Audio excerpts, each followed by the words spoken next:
Rule 7 in the Ranger Manual. If you find stairs in the forest, do not approach, do not photograph, do not tell hikers. When I asked why, my supervisor said, because the last ranger who did never came back. Park ranger training covers everything: wilderness first aid, search and rescue protocols, wildlife encounters, fire suppression. Hundreds of pages of procedures, guidelines, and safety regulations. Everything is explained. Everything has a reason, except for certain rules. Rules that appear in field manuals with no explanation. Rules that supervisors refuse to discuss. Rules that veteran rangers follow without question, because they've learned what happens when you don't. Tonight, you're going to hear about 4 protocols that exist in National Park Service documentation, 4 rules that rangers are required to follow, and 4 explanations for why those rules exist. Explanations that will never appear in any official manual. These aren't legends. These aren't stories passed around campfires. These are documented protocols, enforced by the National Park Service, with incident reports that explain exactly why they can't be explained. Protocol 1. The stairs in the forest location. Multiple national forests. Pacific Northwest first. Documented. 1997. Current status. Active protocol. THE rule. If you encounter freestanding staircases in remote forest areas, do not approach within 50 feet. Do not photograph. Do not mention to hikers. Report location to district supervisor immediately via secure channel only. The rule appeared in Pacific Northwest Ranger Field Manuals in 1997. No explanation. No context. Just the protocol. Ranger David Chen started his posting in Olympic National Forest in 2003. During his orientation, his supervisor handed him the field manual and said, "Read Section 14, Subsection 7. Follow it exactly. Don't ask questions." David read it. Freestanding staircases. Don't approach. Don't photograph. "Is this a joke?" he asked. His supervisor's expression didn't change. "No." "And the fact that you're asking means you haven't found one yet. When you do, you'll understand why we don't talk about it." 3 months into his posting, David was on a routine patrol, 6 miles into the backcountry, when he saw it. A staircase. Freestanding. Wooden. 12 steps leading up to nothing. It was perfectly preserved. No rot, no weathering, despite being in the middle of a rainforest where everything decays within months. The craftsmanship was excellent, solid construction, but it went nowhere. Just 12 steps up, then empty air. David remembered the rule, don't approach, but he was 50 feet away. The rule said don't approach within 50 feet. He was exactly at the boundary. Technically, he was following protocol. He took out his camera. The moment he raised it, his radio crackled. His supervisor's voice, clear and urgent. "Chen, step back. Now." David froze. "How did you—" "Step back. Now." David backed away. 20 feet. 50 feet. 100 feet. His supervisor's voice came through again. "Keep your eyes on the stairs. Do not look away. Walk backward until you can't see them anymore.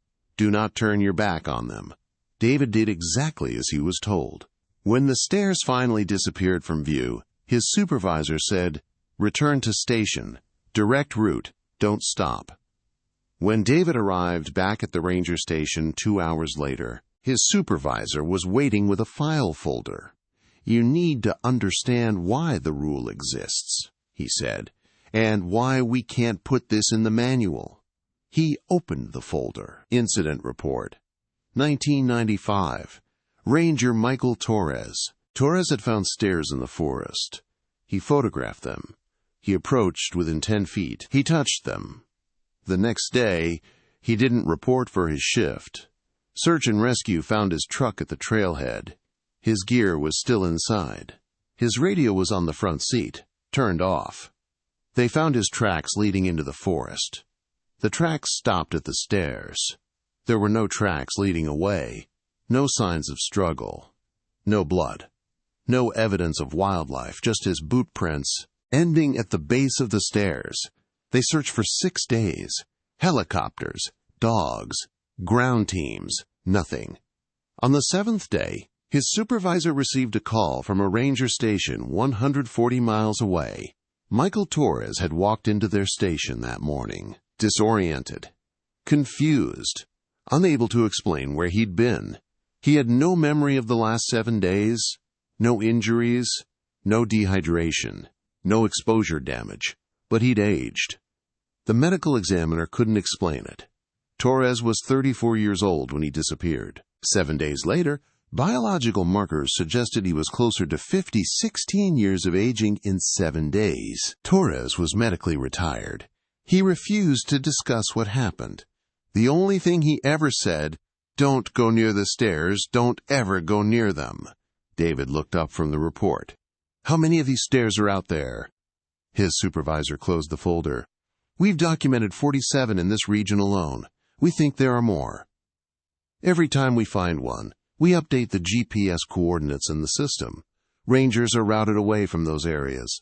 Why can't we just remove them?" We tried. In 1998, sent a crew with chainsaws and equipment, 3 people. They were gone for 8 hours. When they came back, they said the stairs were gone. Completely vanished. No trace. The next week, the stairs reappeared in the exact same location. David never photographed stairs again. He followed protocol exactly.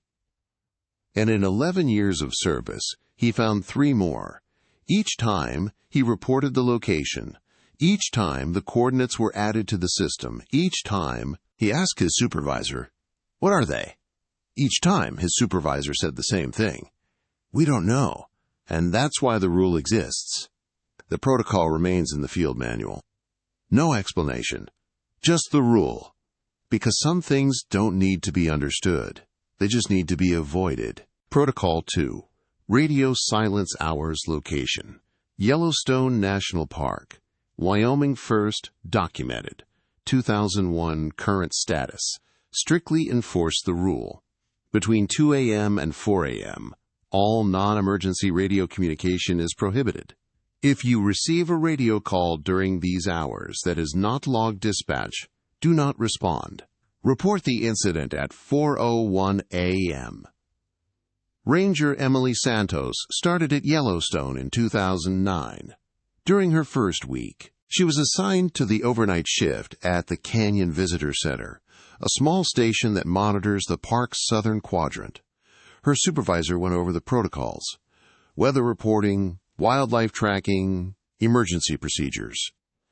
Then he handed her a laminated card with bold red text: radio silence, 2 a.m. 4. AMDO, not respond to unlogged calls, do not break silence. Report all incidents after 4. a.m. What's this about? Emily asked. Her supervisor looked uncomfortable. It's a protocol. You'll understand if it happens. Just follow it exactly. If what happens? He didn't answer. Emily's first 3 nights were uneventful. Quiet. Boring. The kind of shifts where you fight to stay awake. On her 4th night, at 2:47 a.m., her radio crackled to life. A voice. Clear. Professional. Ranger call sign. Canyon Station. This is Ranger 7-2. Do you copy? Emily reached for her radio, then stopped. She checked the dispatch log. No Ranger 7-2 on duty. No scheduled patrols in that area. The rule: do not respond to unlogged calls. The voice came again. Canyon Station. This is Ranger 7-2. I have a situation at Yellowstone Lake, requesting immediate backup. Emily's hand hovered over the radio. Someone needed help. That was the whole point of being here, to help. But the rule was clear. She didn't respond. The voice continued. Canyon Station. Please respond. I have injured hikers. Need medical support. Do you copy? Injured hikers. A medical emergency. Emily's training screamed at her to respond. To send help. to do her job. But she remembered her supervisor's words. Follow it exactly. She didn't respond. For the next hour, the voice called repeatedly, sometimes calm, sometimes urgent, sometimes wrong. At 3:15 a.m., Canyon Station, why aren't you responding? I can see your lights. I know you're there. The station was 20 miles from Yellowstone Lake. No one could see the lights from there. At 3:32 a.m., Emily, I need you to respond. Emily, please. It knew her name. She'd never given her name over the radio. At 3:51 a.m., if you don't respond, people will die. Their blood will be on your hands. Emily, answer me. Her hands were shaking. Sweat dripped down her back. Every instinct told her to respond, to send help, to do something. But she didn't. At exactly 4 a.m., the voice stopped mid-sentence. Total silence. At 4:01 a.m., Emily called her supervisor. It happened, she said. Did you respond? No. Good. Come in.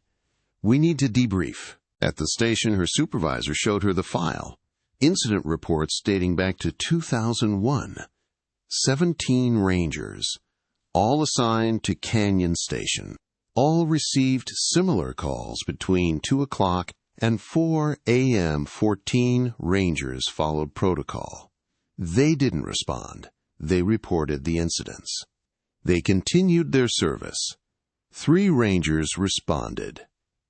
Ranger 7-2. The call sign from the voice was one of them. In 2001, the real Ranger 7-2, Robert Finch, was working the Canyon Station overnight shift. At 2:30 a.m., he received a call. Canyon Station, this is Ranger 9-4. I have injured hikers at Yellowstone Lake. Finch responded immediately. Ranger 9-4, what's your location? I'm dispatching medical. There was no Ranger 9-4 on duty that night. Finch left the station to provide backup. He took the service road toward Yellowstone Lake. At 4:15 a.m., dispatch tried to reach him. No response.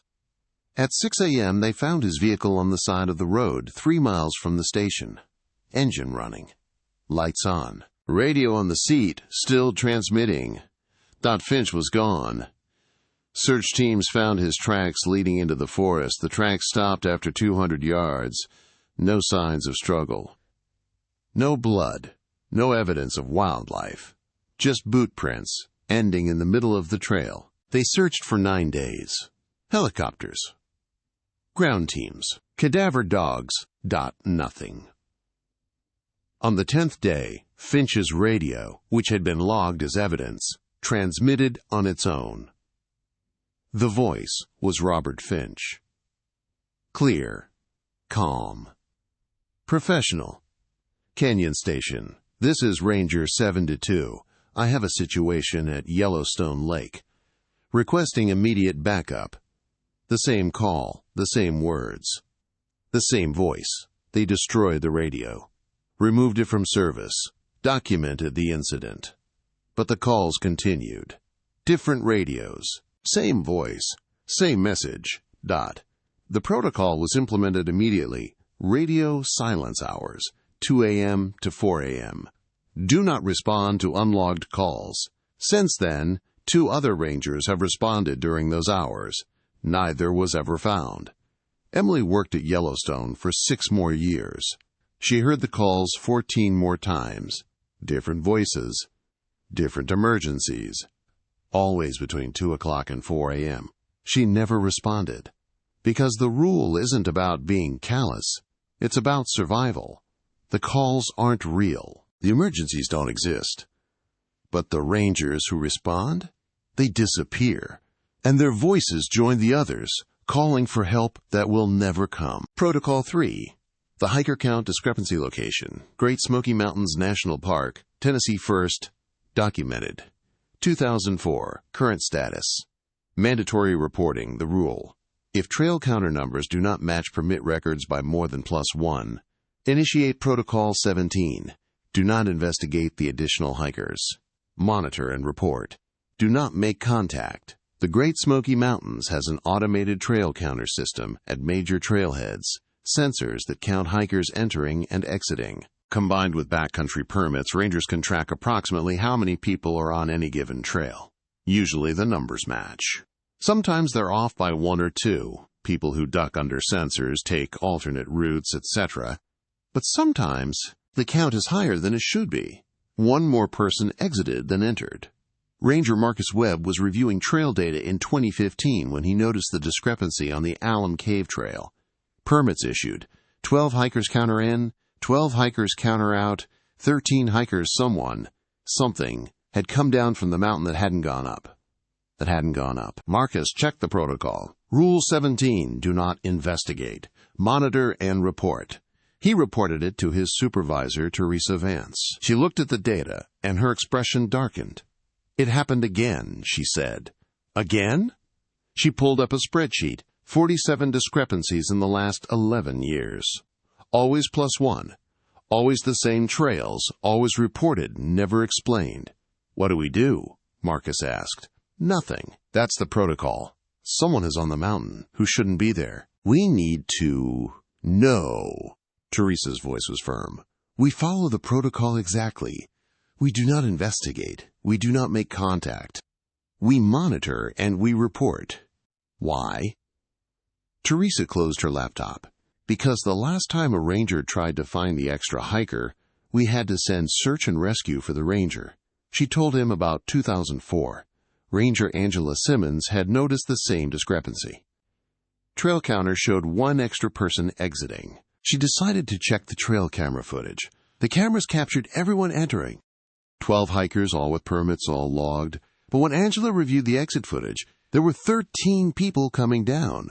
The 13th person was wrong. She couldn't explain how. The figure looked like a hiker. Backpack, hiking boots, appropriate gear. But something about the way they moved, the way they held their body, the way they never looked at the camera, that Angela decided to investigate.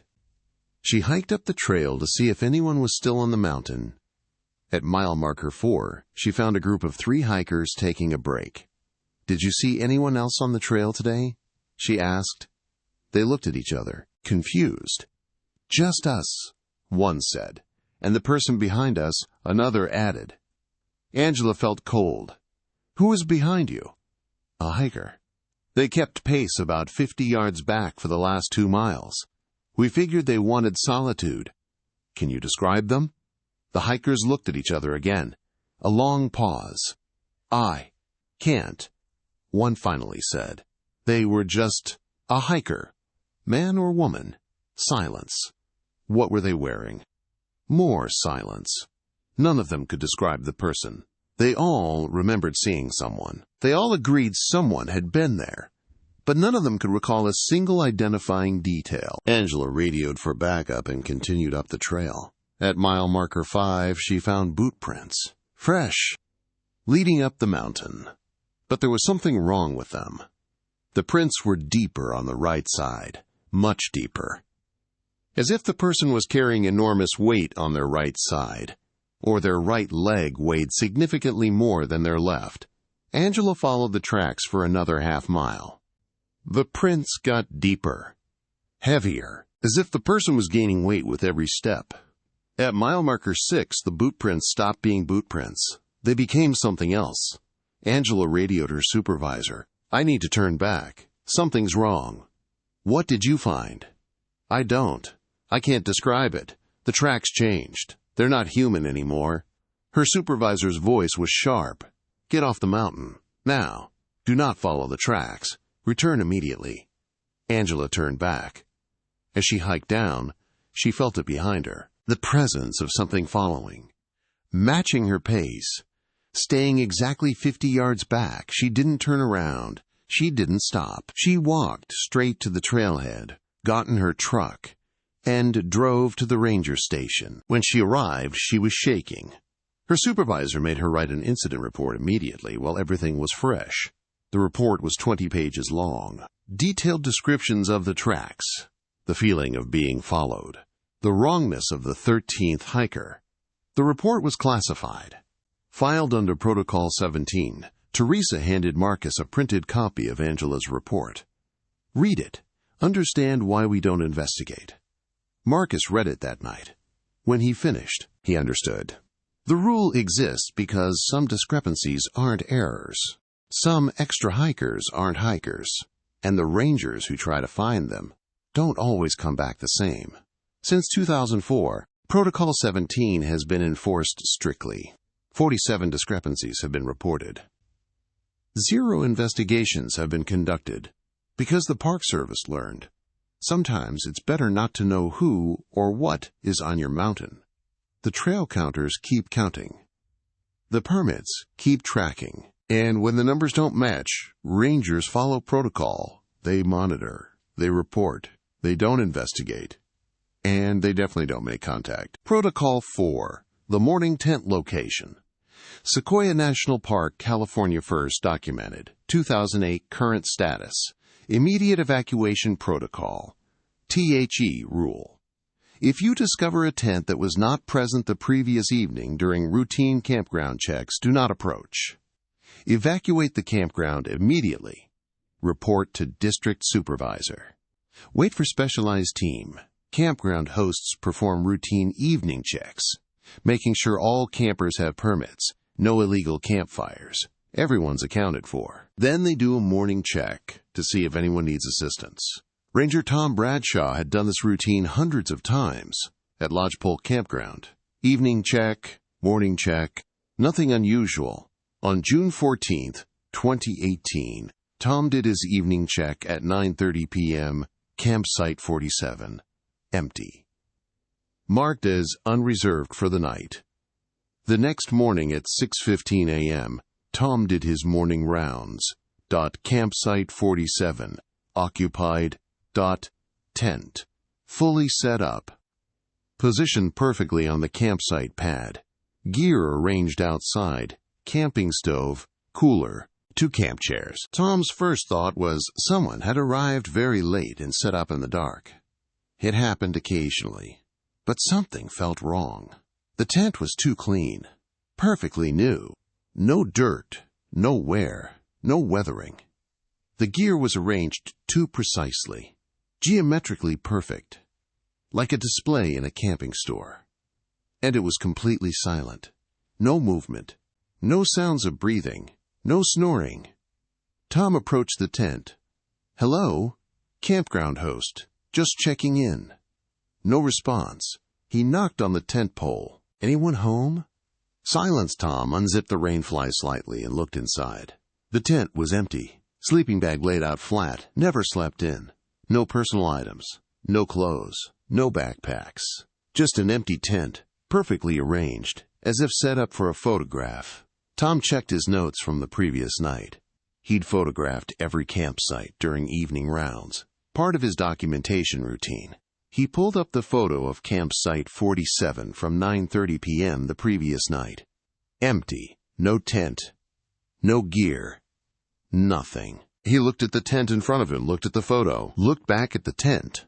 It hadn't been there 8 hours ago. Tom called his supervisor, Linda Orozco. "We have a situation at Lodgepole. Campsite 47. "What kind of situation?" "A tent appeared overnight. It wasn't here during evening rounds." Silence on the other end. Then, "How many campers in the campground right now?" Tom checked his notes. 17 sites occupied. Roughly 40 people. "Evacuate the campground. Right now. Full evacuation. Tell them there's a bear in the area. Aggressive behavior. Safety precaution. Get everyone out within 30 minutes. Linda, it's just a tent." Tom, follow the protocol. Evacuate now. Tom evacuated the campground. Within 45 minutes, all 40 campers were relocated to a different campground. Tom waited at the entrance while Linda arrived with 2 other rangers and a supervisor from the regional office. They walked to campsite 47 together. The tent was still there. Still perfect. Still silent. Linda turned to the regional supervisor, a man named Richard Hall. "It's the same as 2008. Hall approached the tent slowly. He didn't touch it, just examined it from 5 feet away. "Identical setup," he said. "Same brand tent, same arrangement, same feeling." "What happened in 2008? Tom asked. Hall pulled out a file folder. June 9th, 2008. Ranger on morning rounds found a tent at campsite 23. Tent hadn't been there the night before. No permit. No vehicle in the parking lot. Tent was empty but fully set up. The ranger, Jacob Morrison, decided to wait and see if anyone came back to claim it. He sat at a picnic table 50 yards away and watched the tent for 3 hours. At 9:47 a.m., the tent moved. Tom felt cold. Moved how? The fabric rippled. Like someone was inside, shifting positions. Jacob called out. No response.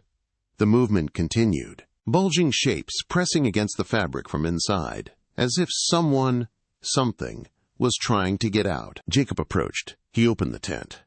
Empty. Completely empty. But the movement continued. The fabric kept rippling. Shapes kept pressing from inside. Jacob could see them, could see something pushing against the tent walls from the interior. But when he looked inside, nothing. Jacob backed away. He called his supervisor. While he was on the phone, the tent collapsed. Not like someone had taken it down. It just deflated. Melted into the ground. Within 30 seconds, it was gone. No trace, no tent, no gear, just empty grass where it had been. Hall closed the folder. Jacob was medically retired 3 months later. Psychological trauma. He refused to enter any confined space after that incident. Tents, cars, buildings. He couldn't do it. We implemented the protocol immediately. Morning tent protocol. If a tent appears overnight, with no record, evacuate and report. Don't approach. Don't investigate. Wait for the specialized team. What specialized team? Tom asked. Hall didn't answer directly. Certain incidents require expertise beyond standard ranger training. We wait. It'll be gone by tomorrow morning. They set up a perimeter. Cameras focused on the tent. No one approached. At 11:34 p.m. that night, the camera footage showed movement. The tent fabric rippled. Bulging shapes pressed from inside. Something was in there. Something that hadn't entered through the door. The movement continued for 47 minutes. At 12:21 a.m., the tent collapsed, melted into the ground. Gone. By morning, there was no trace, just empty grass. The campground reopened 2 days later. Campsite 47 was open for reservations. Tom never worked morning rounds the same way again. Every empty campsite he checked in the evening, he photographed. Every morning, he compared. 3 years later, in 2021, it happened again. Campsite 12. Same setup. Same protocol. Same result. The tent appeared. The campground was evacuated. The tent moved. And then it was gone. Richard Hall retired in 2022. Before he left, he told Tom, "We've documented this phenomenon at 17 different national parks. Always the same. Always empty. Always wrong."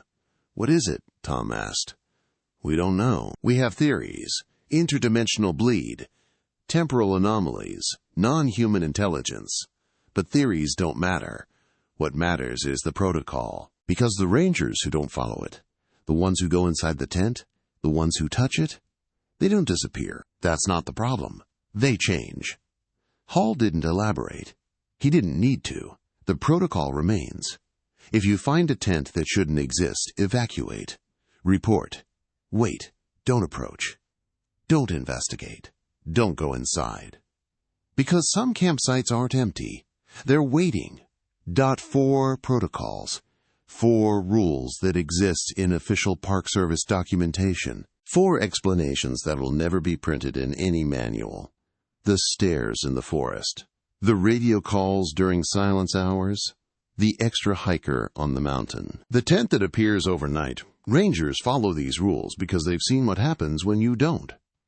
David Chen never photographed the stairs and never aged 16 years in 7 days.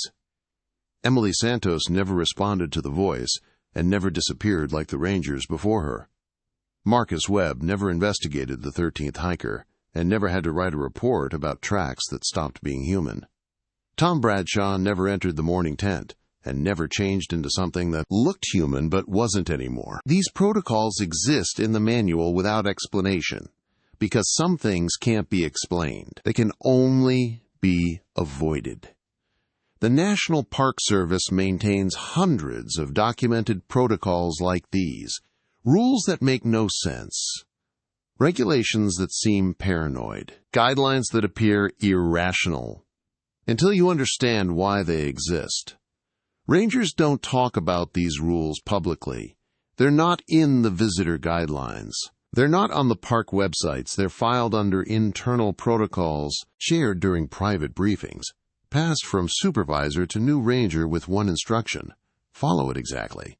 Don't ask why, because the moment you understand why the rule exists is usually the moment it's too late. So the next time a ranger tells you something that doesn't make sense, don't go past this marker, don't camp in that area, don't respond if you hear your name. Remember, that rule exists because someone before you didn't follow it, and the ranger telling you, they saw what happened next. Listen to the protocols. Follow the rules. Your life might depend on understanding something you can't explain.